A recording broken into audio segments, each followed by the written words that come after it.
Look, it's no secret that dungeon masters have a lot of pressure and responsibility.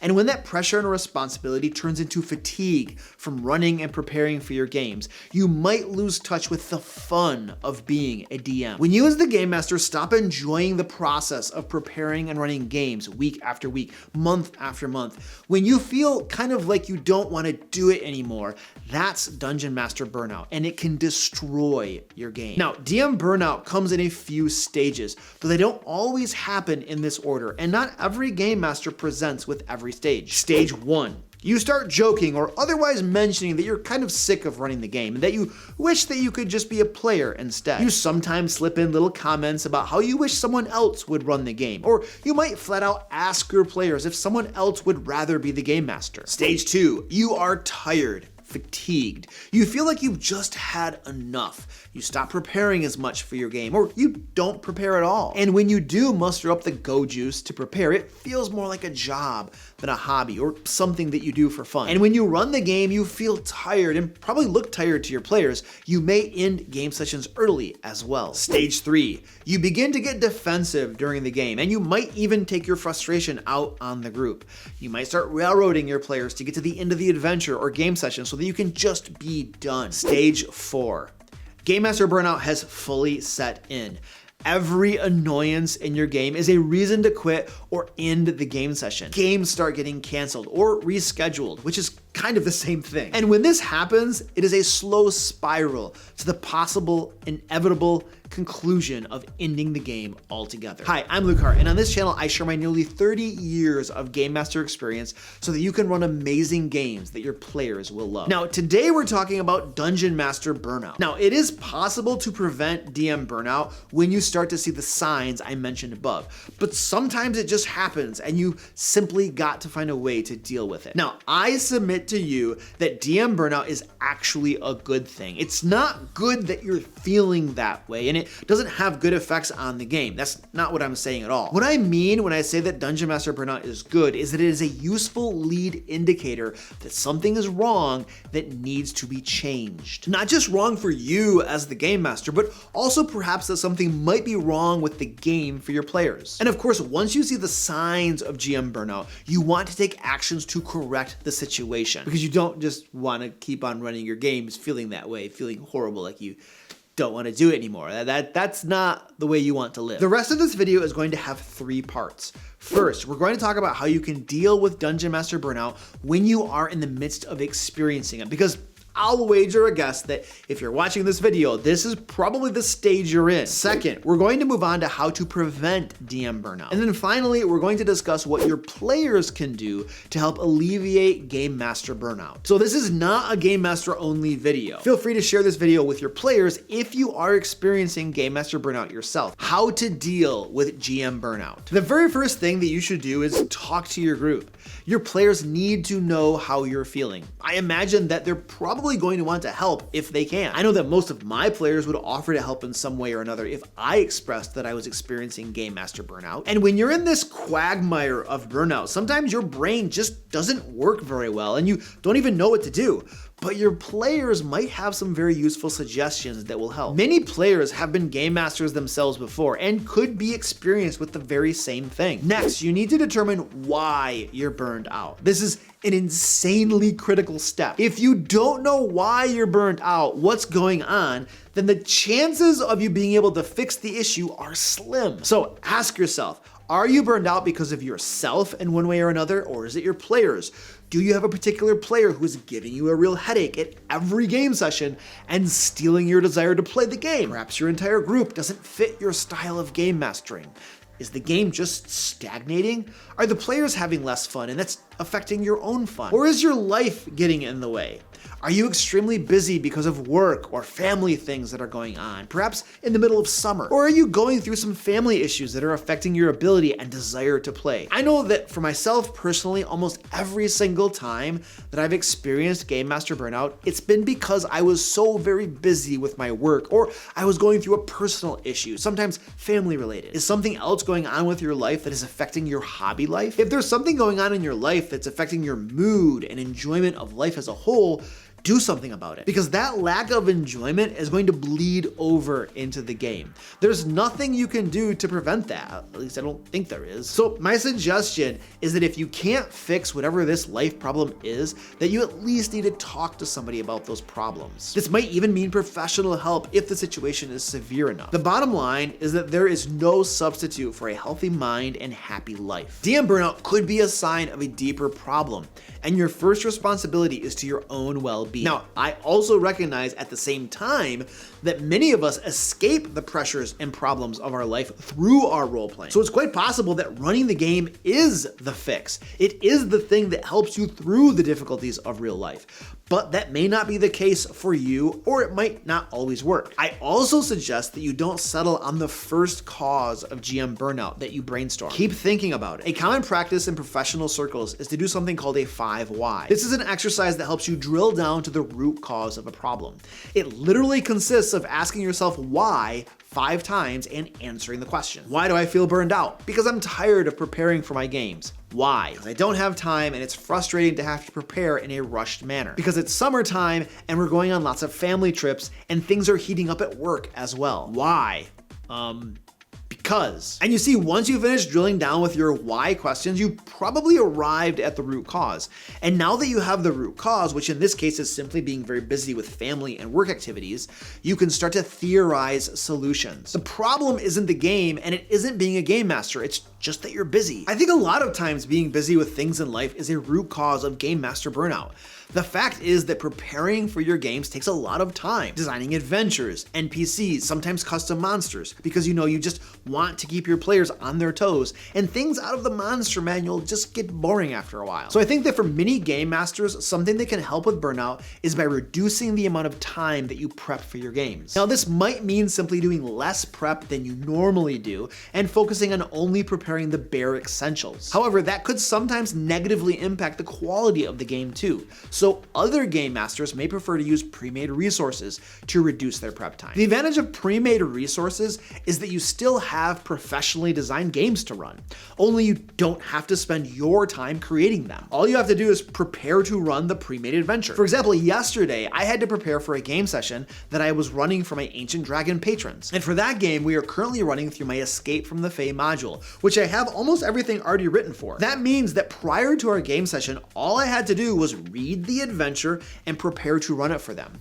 And I crap you not, that took me about 1 hour yesterday. Read an entire adventure, including about 10 custom monsters for it, take a few notes, highlight key parts on the printout so that I would not miss them. That's it. Now, compare that to how long it takes me to create an adventure from scratch. Generally speaking, it takes me about 4 hours to create an adventure, though sometimes it takes a little bit longer or perhaps a little bit less. But by using a pre-made adventure, even though I wrote it months ago, I'm saving myself 3 hours. And by the way, I have a horrible memory, so even though I wrote that adventure myself, I had forgotten almost everything about it. And this is the exact reason that my team and I focus on publishing Game Master resources, such as pre-made adventures, because we know that they can be an incredible resource for Game Masters who are pressed for time, and perhaps even suffering from GM burnout. We have full-length modules for Game Masters and groups who prefer that sort of gameplay. Check out Into the Fae or Escape from the Fae for that. We also publish adventure and resource anthologies for Game Masters who prefer to have just a smorgasbord of options to choose from. I recommend Lairs and Legends and Lair Magazine if that's your jive. Everything is available for 5th edition, and Lair Magazine also comes in Pathfinder 2 versions. I'll throw links below to all those products in case you're interested. And if reducing your prep time doesn't do the trick, then maybe it's time to take a break. Perhaps you just need rest. I know that in the past, when I have taken a break, it helped me reconnect with my fun of the game, why I enjoyed running the games, and it helped me revitalize. Taking a break made me miss running the game and made me want to do it again. You can take a longer break of say a month or two, but you could also take short breaks. If you run a weekly game, go bi-weekly for a while. If it's a bi-weekly game, go to every 3 weeks or once a month for a little bit. You might also keep running your current schedule, but run shorter games for a while. Instead of 4 hours, just 2. And if you do take a long break, I would put a time limit on it up front. Make a commitment to yourself and to your players that on X date, you are all going to start playing again. Schedule it and put it on your calendar. There is a chance that if your break doesn't have a planned end date, it may never end and the game will die. Part of this has to do with leaving your players in limbo. If they have no idea of when or if the game is going to start up again, they might start making other plans with their time or finding different games to play in. And then when you eventually decide to start running the game again, you find that you have no players. So let your players know how long the break is and when the game is going to start up again. Now, I personally prefer to do it this way. When I take an extended break, I ask one of my players to run the game during my break. I'll still go as a player, but not as the game master. When my Sword Coast Guard campaign ended, this is exactly what I did. About 3 or 4 of my players volunteered to run one-shots for us in different game systems. Kevin ran a one-shot in Savage Worlds, the superhero version. Alex ran a one-shot in Hackmaster. Trevor ran a one-shot in Pathfinder 2, and Joe ran a one-shot in Shadowrun. Each of these one-shots lasted 2 or 3 game sessions, which ended up giving me a break of about 3 months. And then when I came back to start up my own Pathfinder 2 campaign, Thieves Abound, which you can actually watch right here on YouTube if you want to, I was revitalized, excited to run the game, and raring to go. I also suggest that when you're dealing with Dungeon Master burnout, you try to rediscover why you loved playing D&D in the first place. What was it about the game that excited you? And once you figure that out, deep dive into that aspect. For instance, the part of the game that I love is designing adventures, and then running those adventures for my players. I don't really care about creating custom monsters or magic items or NPCs or world building. It's the meat of adventure writing that really gets me going. Now, I also love reading monsters that others have made because that excites me and makes me want to run games with those monsters in them. So find the things that excite you and focus on those. Next, consider changing things up. Doing something different can cure burnout. Switch up how you're running the game.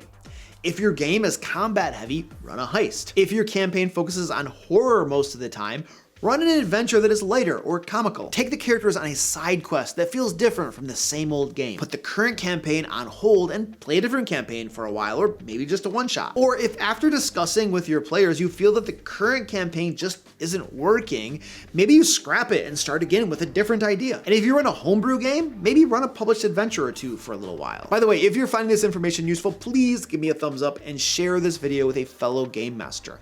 And if you're not already subscribed to my channel, why not subscribe while you're at it? I make videos every week with helpful game master advice and information. How to prevent GM burnout. Now, many of the same things that can help us deal with game master burnout can also be used to prevent game master burnout. However, here are a few unique things that you can do to prevent burnout to begin with. The first way that you can prevent game master burnout is by taking care of yourself. This may seem like a no-brainer, of course, but take a break during your game prep. Go get some fresh air and sunlight. Do something else that relaxes you or makes you happy. Remember that preparing for your game doesn't always have to be just nose to the grindstone, working and working. Enjoy the process. Second, do something different besides just being a dungeon master. Find a game that you want to play in so that you can be a player instead of always just being the game master. Maybe one of your players is running a game that you could join, or you could look for an open public game such as Adventures League or Pathfinder Society. Obviously, online games are an option, even if they are admittedly not nearly as much fun as playing in person. Next, immerse yourself in creative input. Game mastery is primarily output.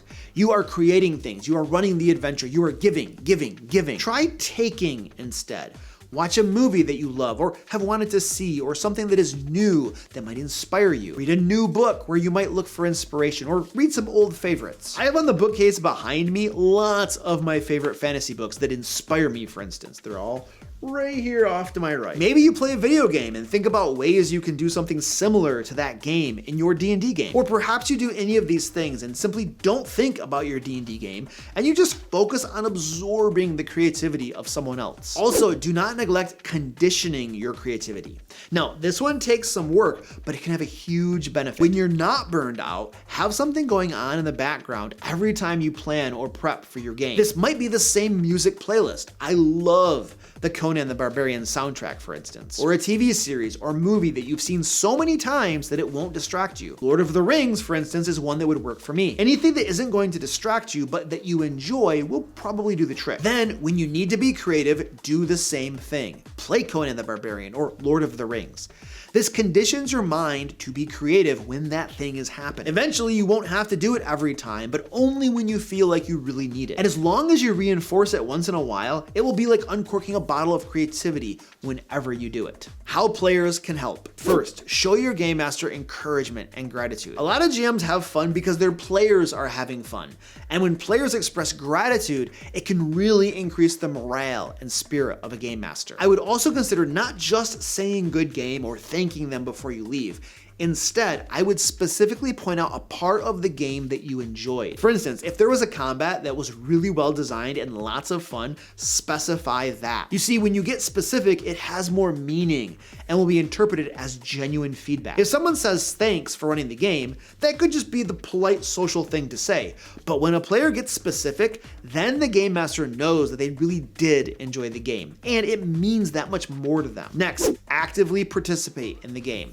Obviously, be at the game and arrive on time. You'd be surprised how much just showing up and showing that you're interested in taking responsibility for your attendance will encourage the game master. Then take charge of your character and help drive the action in the game. Don't always just be reactive and respond when something in the game happens to you. No, take initiative. Be the one that pushes forward, opens doors, or initiates conversation with NPCs. Be the one that offers solutions to problems or takes the lead on an issue. You can encourage the table to keep things moving forward rather than stalling for long periods of time, or spending too much time on something mundane like a shopping trip, or an unnecessary discussion of some aspect of the game world or game mechanic that isn't relevant to the campaign. When you help in this manner, you're taking some of the burden off the game master, who usually has to do this sort of thing. Finally, be in the moment. Pay attention. Don't be on your phone. Show active interest during the game. You can also give your game master a break. Take some responsibility for the game that removes something from the GM's shoulders. If the game is always at the game master's house, offer to host. It may not always work if your game master has a lot to transport, but making the offer is still a nice thing to do. I know that when I host games at my house, it takes extra time to get things set up as a host. Keep detailed notes on what happens in the game and provide them to the entire group, including the game master at the end of every session. This might be in an online document that everyone can access. Take responsibility for scheduling or making sure the other players are present and on time. Perhaps you learn the rules of the game inside and out and offer to be the rules guy that can help the game master adjudicate rules as written or look things up quickly at the table so they don't have to work as hard. Offer to buy your game master the next source book that's coming out for the game or pay for their lunch during the game. Money can be a big stressor in life in general, and game masters often spend a lot of money on the game. Help them with that burden. Offer to run a one-shot or a short campaign to give your game master a break. Not every game master wants this, but the offer is very nice to receive. You might also be the one that proactively suggests that the group takes some time off so that the game master can recharge their batteries, and reassure the game master that you're going to be there and ready to play when they've had the time they need. If it's an option, be there for your game master outside the game. Be a friend. There may be something else that is going on in their lives, and they just might need to talk to someone about it. However, be careful not to force it if it seems like they don't want to talk about things. So that's just what I think. How do you deal with or prevent GM burnout? And if you'd like to reduce your prep time, don't forget to check out some of our fine 5th edition and Pathfinder 2 resources at the links below. Now, if you'd like to learn the best ways to end your game session, watch this video right here. And until next time, happy game mastering.